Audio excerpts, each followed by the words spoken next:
大家好，我係添 Sir， 今次帶大家到深圳灣口岸附近行山，有全透明玻璃底嘅觀景平台，又有好特別嘅櫻花園，又好玩又易行，就等我帶你北上行山闖蕩去啦！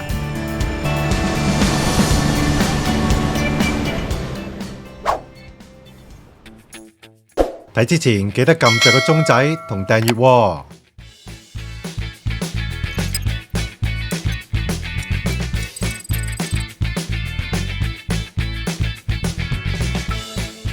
呢啲係深圳地鐵2號線嘅西行總站赤灣站，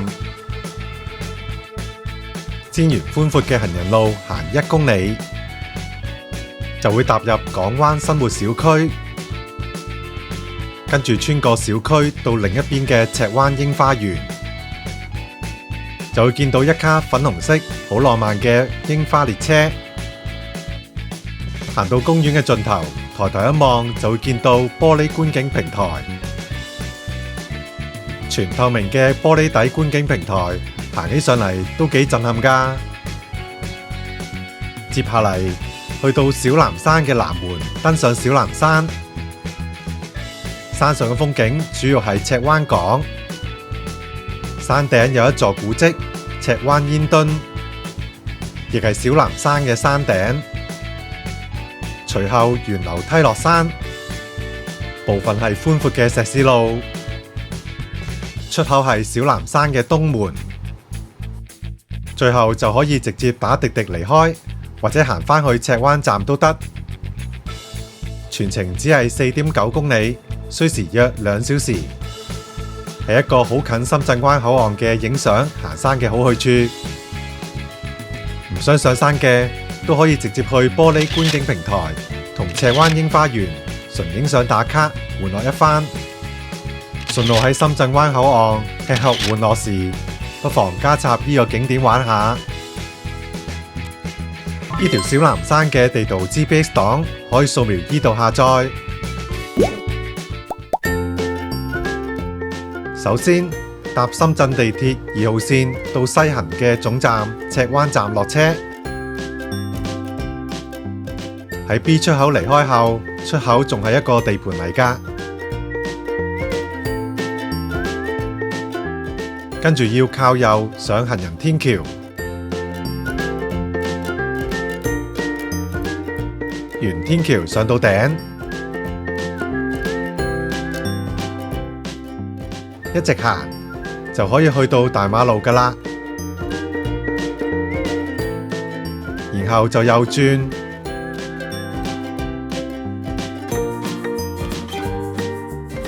沿住呢條赤灣陸路一直行，係一條寬闊嘅行人路嚟嘅。全條行人路大約係要行1公里左右。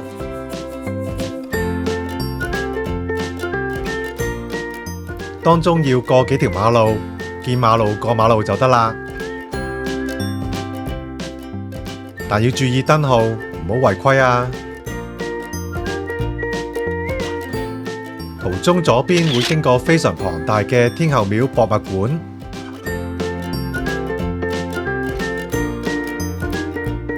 路線好短嘅，大家睇睇右上角嘅小地圖就知啦。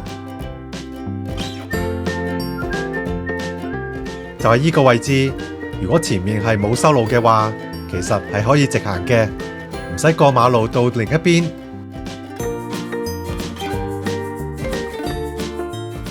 行邊一邊都好，都係行到路嘅盡頭，最終都係要靠右行右邊嘅行人路嘅。喺末端要先轉右入赤灣7路，隨即再轉左。留意呢一條係少帝路，如果一陣徒步離開嘅，係會再次經過呢個路口㗎。循少帝路右邊嘅行人路直行，就嚟到歐陸風格好重嘅港灣生活小區。沿行人路轉上去，然後離開行人路，靠右前往華英路。循呢條路行到去盡頭，就可以接上華英路，即係櫻花林嗰條街。喺華英路轉左，途中話會見到櫻花林嘅路牌，路牌都係放喺對面行人路嘅。跟住沿華英路再行多300米左右，由地鐵站行到去櫻花林呢條路，可以話係平路一條，全段都少人少車嘅。右邊會見到一條長梯級，嗰個就係赤灣櫻花園嘅入口。沿梯級行上去，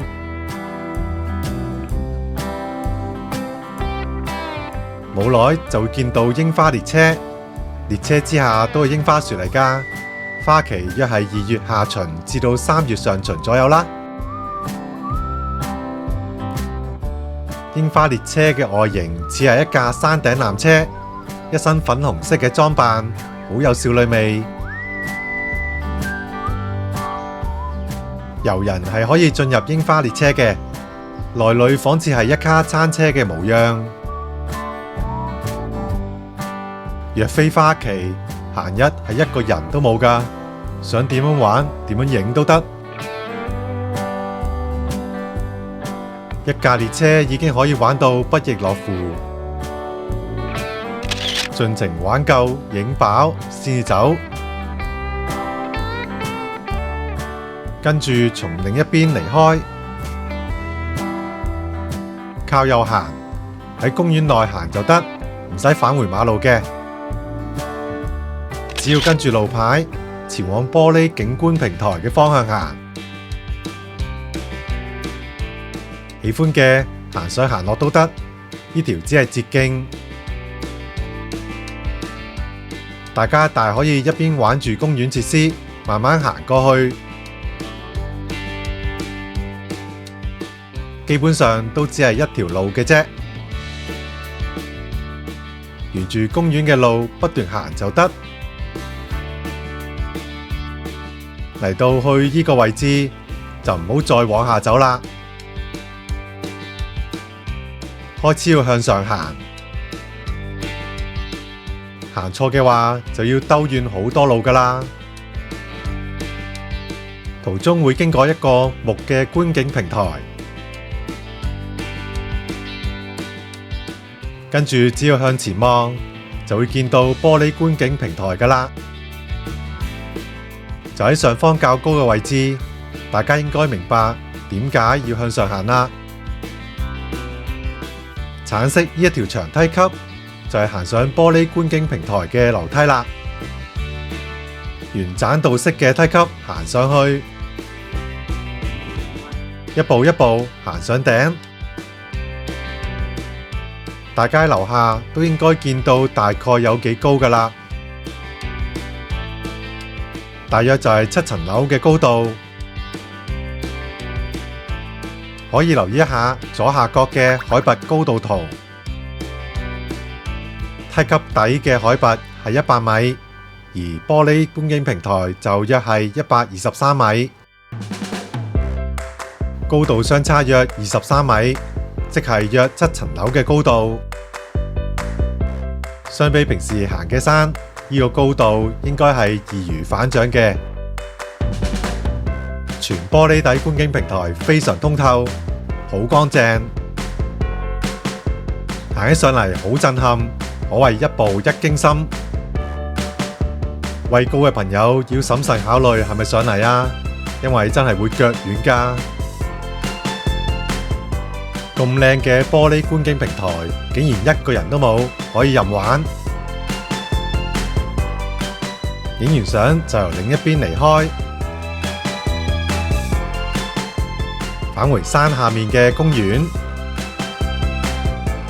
沿住梯級落就得啦。繼續上山嘅就喺前面紀念園嘅位置轉右，其他嘅就可以周圍行，隨意咁離開就得啦。留意係有路牌指示前往登山道嘅。上小南山雖然路程好短，但一啲都唔輕鬆㗎。反之，附近比較值得行嘅係歡樂港灣，打車過去都只係20蚊嘅啫。喺登山口有多個告示牌，重點係山林防火同每晚9點半前要離開呢個公園。登山口係小南山嘅南門，一般係有人駐守嘅，但就唔使好似七輪山咁樣登記同查袋。準備好就開始上山啦！路線將會由南門上山，東門落山。山徑一上一落都只係2公里，不過一開始已經係無情嘅梯級，只得一條路，冇泥路或者捷徑嘅。每級梯級都幾高㗎，類似香港一啲維修斜坡嘅天梯。入口約係海拔110米，而小南山山頂就係287米，所以係要向上攀升170米多，係絕對唔少㗎。咁短嘅路程，但係要上咁多，可想而知條山徑係有幾斜啦。根據呢個斜度，根本唔可能係泥路山徑，必然係梯級嚟嘅。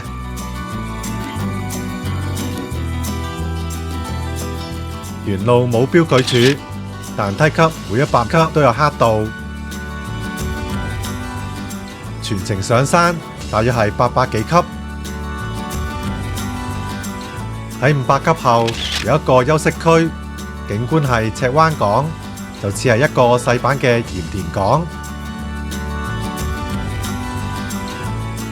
唔使着急，小休一陣後再繼續行都唔遲，除非大家係好趕時間去下一個節目啦。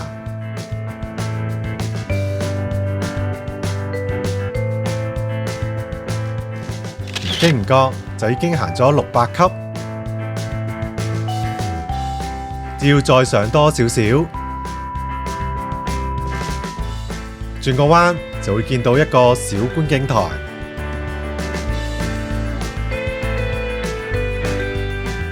正正就係望到繁忙嘅赤灣港，都幾特別㗎。天梯真係非常陡斜，一步一步慢慢上啦。咁樣行起上嚟就會輕鬆舒服好多。重點係要夠慢，千祈唔好快。由登山口上到山頂，大約係需時20到30分鐘。速度當然係因人而異啦，行返自己輕鬆嘅郊遊速度就得啦。嚟到書電塔嘅位置，直行有另一條路落北門，右邊放有一塊赤灣煙墩嘅文物紀念碑，完好復古端莊嘅梯級行上去，面前呢一座類似觀星台嘅建築物就係赤灣煙墩啦。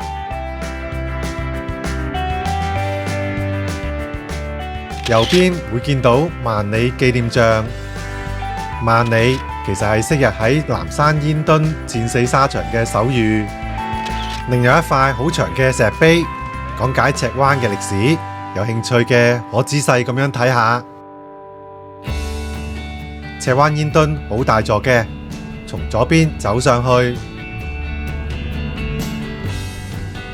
幾步之後就上到煙墩頂，亦係小南山嘅最高點，海拔係287米，景觀可睇到前海、遠至寶安機場，令我見到歡樂港灣嘅摩天輪。跟住唔使沿路折返，從右手邊離開就得啦。就喺煙墩之上，有啲似喺萬里長城行嘅感覺。往後就係落山嘅路，留意小地圖就知道仲有幾多路要行啦。如果想睇詳細嘅地圖，可以到 teamhiking.com 嘅網站睇，或者下載離線地圖嘅 GPX 檔，用手機 Apps 睇都得。由呢度佢落山大約係1.5公里嘅路程，係比上山一段長好多㗎，所以條路唔係咁斜嘅，絕對係輕鬆過上山好多倍㗎。故此，如果真係好怕上梯級，但又想登上小藍山嘅，不妨將整條路線倒轉嚟行，即係先打滴滴去小藍山東門，上完小藍山，然後再落去玻璃觀景平台慢慢玩，咁樣行就可以輕鬆好多啦。落山嘅途中會經過一個大廣場，但就冇開揚嘅景觀。面前只係一條路，儘管向前行，不斷咁落梯級就得，只係落1分鐘多一啲嘅啫。行下行下，唔經唔覺就會落完啦。其後會接上石屎馬路，跟住當然係靠右落斜啦。上斜係去另一個山頂廣場同前往北門嘅路，留意轉彎嘅位置，繼續走落往下嘅梯級係一條捷徑嚟嘅，梯級全長約係100幾米。唔想走梯級嘅，可沿馬路繼續直落都得，同樣係可以接回梯級嘅出口。只係會稍為兜路嘅啫，100幾米嘅梯級好快又行完，出口就接返去寬闊嘅石屎馬路。落山嘅方向好明顯，就係往下落斜，憑直覺行都唔會行錯嘅。落山嘅斜路係咪比上山嘅梯級容易行好多呢？嚟到一個急彎嘅大分岔路口，靠左行較寬闊嘅石屎路，最後只係一條長斜路，一直落到底就係啦。往後就再冇梯級，全部都係寬闊嘅路，轉多2個彎，行多幾步路就完啦。如果你係打算打滴滴離開嘅，行到出口就得啦，唔使再行落去，因為只要係車可以停嘅地方，司機就必須接單，係唔可以拒單㗎。呢度就係小藍山嘅東門，見到係有人駐守嘅，不過遊人只係隨意進出，冇咩特別。離開有2個方法，一就係最方便嘅打車，二就係行返去赤灣站。唔識打車嘅就行落去大街搭的士，係有好多的士駛嚟駛去嘅，直接打車到深圳灣口岸大約係20蚊，而徒步返回赤灣站就靠右沿少帝路直落。今次咁輕鬆好玩嘅旅程就嚟到呢度，希望大家可以開心上山，安全落山。鍾意我 channel 嘅朋友記得 subscribe 同 like 啊！搵行山路線記得嚟 teamhiking.com， 我哋下次再見啦，拜拜。